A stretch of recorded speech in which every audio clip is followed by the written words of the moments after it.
మరొక కాలర్ కూడా ఉన్నారు మనకు నల్లగొండ నుంచి మల్లారెడ్డి గారు. మల్లారెడ్డి గారు నమస్కారం అండి. సార్ నమస్కారం సార్. చెప్పండి సమస్య ఏంటండి? సార్ నమస్తే మేడం. సార్ ఇట్లా మా బ్రదరు కొంచెం అది దూరం రిలేషన్, వాళ్ళ బామ్మాది అవుతాడు మేడం, దూరం రిలేషన్.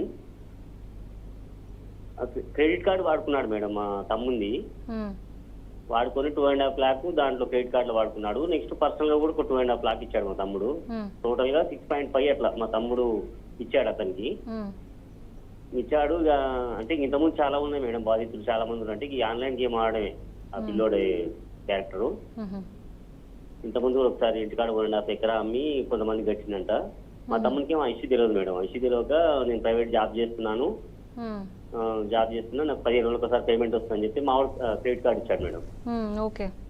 ఇచ్చాడు. మా దగ్గర ఏమైనా ఇప్పుడు ఎవిడెన్స్ ఏమున్నాయంటే మేడం, ఒక చెక్ ఉన్నది, నెక్స్ట్ ప్రామిసర్ నోట్లు ఉన్నాయి 2, ఒక ఎంటీ బాండ్ ఉంది మేడం. నిన్న మన ఇంటికి కూడా పోయాం మేడం. ఇంటికి పోతే ఇక వాళ్ళు ఎట్లా ఉన్నారంటే వాళ్ళ అమ్మ నాన్న వాళ్ళు కూడా ఇంతకుముందు అమ్మేసుకున్నట్టు మాకు సంబంధం లేదు, ఆయనకు టోటల్ గా 17 గుంటాస్ వస్తుంది మేడం అతనికి ఇంటికాడ. ఇంకా ఆ విషయంలో కూడా స్టేషన్ పోయినా కూడా ఈ కేసులు యాక్సెప్ట్ చేయగా మేడం మామూలుగా ఇలాంటివి. ఇప్పుడు మీరు ఎక్కడి నుంచి మాట్లాడుతున్నారు? నల్గొండ మేడం, నల్గొండ కొండమల్లపల్లి. ఓకే, మీరు ఏం చేయాలి అంటే సెక్షన్ 138 ఆఫ్ ఎన్ఐ యాక్ట్ కింద ఫస్ట్ మీరు చెక్ బౌన్స్ కేసు ఒకటి, ప్రామిసర్ నోటు కూడా వేసి తీసుకోండి. ఎంత అమౌంట్? 6.5 lakhs అన్నారు కదా. అవును మేడం. మొత్తం అంటే దానికి ట్రాన్సాక్షన్స్ అయితే క్లియర్గా ఉంటాయి కదా, ఆన్లైన్లో ట్రాన్సాక్షన్స్ క్లియర్ ఉంటాయి. సో దాని ప్రింట్అవుట్స్ అన్ని తీసి కూడా వెళ్ళి కోర్టులో కేసు వేయండి. ఏమంటే NI section 138 of NI act కింద చెక్ బౌన్స్ కేసు వేయండి. తర్వాత ప్రామిసర్ నోట్ వేయండి, బాండ్ పక్క పెట్టండి. ఈ రెండింటి బేస్ చేసుకొని మాత్రం కోర్టులో కేసు వేయండి. ఇప్పుడు ఆయన పేరు మీద ఏమైనా ఆస్తి ఉంటే కనుక దాన్ని అటాచ్మెంట్ అడగండి. లేదు మేడం, అతని పేరు మీద లేకనే ఇలాంటి పని. ఇప్పుడు ఆయనకి దానికి ఏమీ లేదు, ఆయనకి ఇచ్చే దానికి. ఇప్పుడు అతని పేరు మీద ఏమైనా వాళ్ళ అమ్మ నాన్న వాళ్ళ పేరు మీద మేడం టోటల్ గా ల్యాండ్. ఓకే, అతని పేరు మీద ఏం లేదు. పర్లేదు, మీరు వెళ్ళి కేసు వేయండి. ఫస్ట్ కేసు వేసి డబ్బులు అడగండి, రికవరీ ఆఫ్ మనీ అడగండి. రికవరీ ఆఫ్ మనీ సూట్ కూడా వేయండి. Cheque bounce case recovery of money suit వేస్తే ఏమవుతుందంటే లెక్క కడతారు. అంటే ఆయనకి ఇచ్చే డబ్బులు ఎక్కడి నుంచి, ఇప్పుడు కోర్టులో పిలుస్తారు, కోర్టులో పిలిచి అడుగుతారు ఈ డబ్బులు ఈయనకి ఇచ్చేది ఉంది ఎట్లా ఇస్తారు అని చెప్తే అప్పుడు ఆయన ఇచ్చే బర్డెన్ అయినది, ఇవ్వాల్సిన బాధ్యత అయినది కాబట్టి ఆయన ఎక్కడి నుంచి తెచ్చిస్తాడని తర్వాత సంగతి. ఫస్ట్ అయితే మీరు వెళ్ళి కేసు వేయండి. ఎందుకంటే ఇది సివిల్ కమ్ క్రిమినల్ కేసు అవుతుంది. సో మీరు వెళ్ళి కేసు వేస్తే ఏంటంటే ఆయన రావాలి, రాకపోతే అరెస్ట్ వారెంట్ ఇష్యూ అవన్నీ అవుతాయి. కేసు అయితే వేయండి ఫస్ట్. ఓకే ఓకే, మరొక కాలర్ కూడా సిద్ధంగా ఉన్నారు. కాకినాడ నుంచి జయ గారు. జయ గారు నమస్కారం అండి. నమస్కారం సార్. చెప్పండి అమ్మా, సమస్య ఏంటి?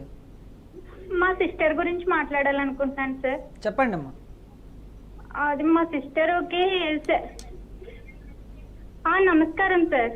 మీరు టీవీ చూస్తుంటే టీవీ మ్యూట్లో పెట్టండి, లేకపోతే టీవీకి దూరంగా వచ్చి మాట్లాడండి అమ్మా.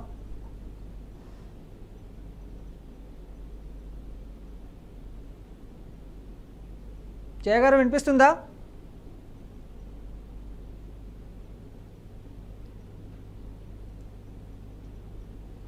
జయ గారు వినిపిస్తుందా అండి? హలో, వినిపిస్తుందా సార్? వినిపిస్తుందమ్మా, చెప్పండి. మా సిస్టర్ గురించి మాట్లాడాలనుకుంటున్నాను సార్. 7 years అయింది సార్ మ్యారేజ్ అయ్యి. ఓకే, 7 years వరకు బాగానే ఉన్నారు సార్. ఒక 6 months బ్యాక్ నుంచి వాళ్ళిద్దరికి గొడవలు అయ్యి విడాకులు తీసుకుందాం అనుకుంటున్నారు సార్. అంటే ముందు కూడా గొడవలు అయ్యి కానివ్వండి, అంత కాదు, ఒక ఫ్రెండ్ గురించి గొడవలు అవుతున్నాయండి ఇద్దరికి. ఆ ఫ్రెండ్ తోనే ఉంటాను, నాకు భార్య వద్దు, భార్య అంటే ఇంట్రెస్ట్ లేదు నాకు అని చెప్పి తను చేసి జాబ్ మీద కూడా ఒక 5 లక్షలు లోన్ తీసుకుని ఫ్రెండ్ కే ఇచ్చాడండి. ఆ అమ్మాయి ఎందుకు ఇలాగా ఫ్రెండ్ కి అది ఇవ్వడం డబ్బులు, మనం బాగుండాలి కదా, మనకి పిల్లలు అది లేరు కదా అని చెప్పేసి అడిగిందని ఇంట్లోంచి గెంటేశారు సార్ అమ్మాయిని. ఇప్పుడు అమ్మాయిని తీసుకెళ్ళిపో నువ్వు అని చెప్పేసి అంటే నేను తీసుకెళ్ళను, ఆ అమ్మాయి మీద లేనిపోయిన నిందలన్నీ వేస్తున్నారండి. నువ్వు మంచిదాను కాదు, మరి 7 years ఎలా కాపురం చేసావు అమ్మాయితో అని చెప్పేసి అంటే ఆ అమ్మాయి మంచిది కాదు చెడ్డది, అది ఇది అని చెప్పేసి ఆ అమ్మాయి మేము నింబులేసి అమ్మాయిని ఇంట్లోంచి గెంటేశారండి. ఓకే. ఇప్పుడు తను బయటకు వచ్చి మా అమ్మగారి ఇంటికి వచ్చేసిందండి. వచ్చేసి 4 months అవుతుందండి. ఇది జనవరి నెలలో జరిగిందండి ఈ మ్యాటర్ అంతానే. తర్వాత పెద్ద మనుషుల్లో పెట్టి అవన్నీ చేస్తే నేను తీసుకెళ్ళను అని చెప్పేసి అది ఇది అని చెప్పేసి నేను తీసుకెళ్ళను, నాకు ఇంట్రెస్ట్ లేదు భార్య అంటే, నేను ఫ్రెండ్ తోనే ఉంటాను నేను అని చెప్పేసి అంటున్నాడండి. మీరు కోర్టుకి వెళ్తారా, కోర్టుకి వెళ్ళండి, నాకైతే భయం లేదు అని చెప్పేసి పోలీస్ స్టేషన్ కి అది వెళ్ళి కంప్లైంట్ ఇచ్చిన. కంప్లైంట్ అంటే ఫైల్ చేయలేదండి, తను తీసుకెళ్తారేమో అని చెప్పేసి బెదిరించి తీసుకెళ్తారేమో అని చెప్పేసి కంప్లైంట్ అది రాయించాం కానండి, కంప్లైంట్ అది ఏ స్టేషన్ లోని ఫైల్ చేయలేదు మేడం. ఎందుకు అంటే ఏమో తీసుకెళ్తారేమో అని చెప్పేసి వాళ్ళు కూడా అన్నారు, తీసుకెళ్తారేమో చూద్దాం మాట్లాడదాం అని చెప్పేసి అన్నారండి పోలీసులు కూడా. తర్వాత వాళ్ళు మాట్లాడిన తర్వాత ఇంకా తిని తీసుకెళ్దామా కంప్లైంట్ అది ఫైల్ చేసిందంటే దిశకి వెళ్ళాం మేడం మేము. 1 month బ్యాక్ దిశకి వెళ్ళి దిశలో పెట్టామండి కేసు.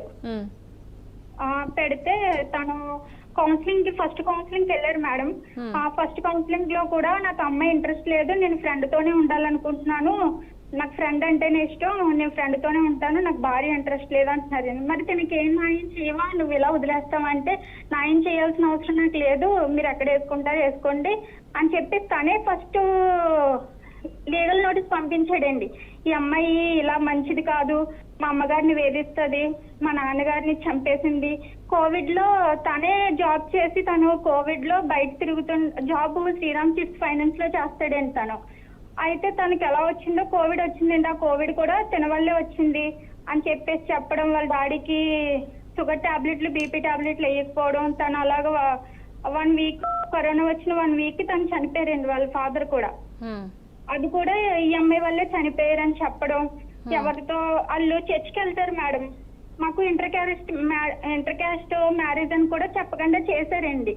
వాళ్ళ అమ్మగారు ఎస్సీ, వాళ్ళ ఫాదరు ఓసీ మేడం, అది కూడా తెలియదండి మాకు. ఇప్పుడు మళ్ళీ ఏంటంటే ఎవరైనా ఇప్పుడు మా కజిన్ వాళ్ళు తమ్ముడు అన్నయ్య చెల్లి అక్క వెళ్ళి అడిగారండి, ఇలా ఏంటి అమ్మాయికి బట్టలు కూడా లేకుండా కట్టి బట్టలతో పంపించేశారు, మీరు బట్టలు అవి ఇవ్వండి అని చెప్పేసి. తను అద్దింట్లో ఉంటాడండి, ఇల్లు ఖాళీ చేసి వెళ్ళిపోతున్నారని తెలిస్తే వెళ్ళి అడిగితే తను చాలా నానా మాటలు తిట్టారండి. తిడితే అక్కడ కొంచెం ఇష్యూ అయ్యింది, కొట్టుకునే దాకా స్టేజ్ కు వచ్చేసారండి.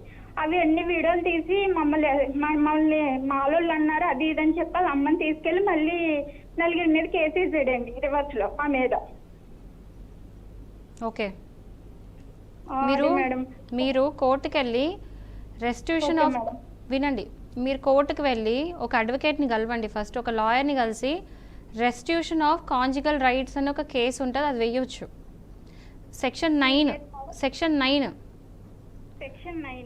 9 ఆఫ్ హిందూ మ్యారేజ్ యాక్ట్ కింద రెస్టిట్యూషన్ ఆఫ్ కాంజిగల్ రైట్స్ అనేది ఒకటి ఉంటుంది. దీని ఉద్దేశం ఏంటంటే మీ అక్క మీ బావ మీద కంప్లైంట్ చేయాలి. కంప్లైంట్ అంటే కేసు ఫైల్ చేయాలి. ఏంటంటే ఇట్లా నేను నా భర్తతో కలిసి ఉందాం అనుకుంటున్నాను, సో నన్ను తిరిగి మళ్ళీ ఇంటికి తీసుకెళ్ళు అని చెప్పి అడిగేది ఇది. ఈ పిటిషన్ వేసుకుంటే ఏంటంటే కోర్టులో వెళ్ళిన తర్వాత మీరేంటో వాళ్ళేంటో అనేది కోర్టులో అర్థమవుతుంది. ఓకే, సో వెళ్ళి రెస్ట్రిక్షన్ ఆఫ్ కాంజుగల్ రైట్స్ వేయండి. అది కాకుండా ఇప్పుడు మీ అక్క జాబ్ అలాంటిది ఏం లేకపోతే ఇమ్మీడియట్గా మెయింటెనెన్స్ కేసు కూడా వేయండి. మెయింటెనెన్స్ ఎందుకు అంటే నెలకి ఆమెకి బతకడానికి ఉండాలి కదా, డబ్బులు కావాలి కదా, సో దానికి మెయింటెనెన్స్ కేసు వేసి రెస్ట్రిక్షన్ ఆఫ్ కాంజుగల్ రైట్స్ ఈ 2 cases వేయండి. Okay madam. తిన బంగారం కూడా మొత్తం కూడా ఇంటికి తాళం వేసామండి. అంటే ఒక లాయర్ గారిని చెప్తే వెళ్తే వాళ్ళంతా రాదాంతం చేసినప్పుడు ఈ అమ్మాయికి బట్టలు అవి లేవు కదా, వెళ్ళి మీరు కూడా అడిగి తెచ్చుకోండి, తప్పేముంది అందులో, ఎవరినైనా పెద్ద మనుషులు తీసుకుని వెళ్ళండి అని చెప్పేసి అంటే మేము కూడా వాళ్ళు ఖాళీ చేసేస్తున్నారు, మాకు అసలు దొరకట్లేదండి వాళ్ళు, అందుకని చెప్పి మేము కూడా ఇంటికి తాళం వేసాం మేడం. తర్వాత ఎవరినో పోలీసులను అవి తీసుకెళ్లి తీయించామండి. ఈ అమ్మాయి బంగారం కూడా తీసేసుకున్నాడండి, బంగారం కూడా తీసుకున్నా. అడిగితే నీకేం సంబంధం, నీకెందుకు ఇవ్వాలి నేను అని చెప్పేసి అంటున్నాడండి రివర్స్ లో. సో మీరు ఒకటండి రెస్ట్రిక్షన్ ఆఫ్ కాంజుగల్ రైట్స్ వేయండి, మెయింటెనెన్స్ వేయండి. కానీ ఇంకోటి చెప్తున్నాను, ఇది ఒక అడ్వకేట్ లాగా కాకుండా నార్మల్గా ఏం చెప్తున్నానంటే అతనికి ఉండే ఉద్దేశం లేదు అన్నప్పుడు ఇంకా అలాంటి పర్సన్తో ఉండి కూడా వేస్ట్.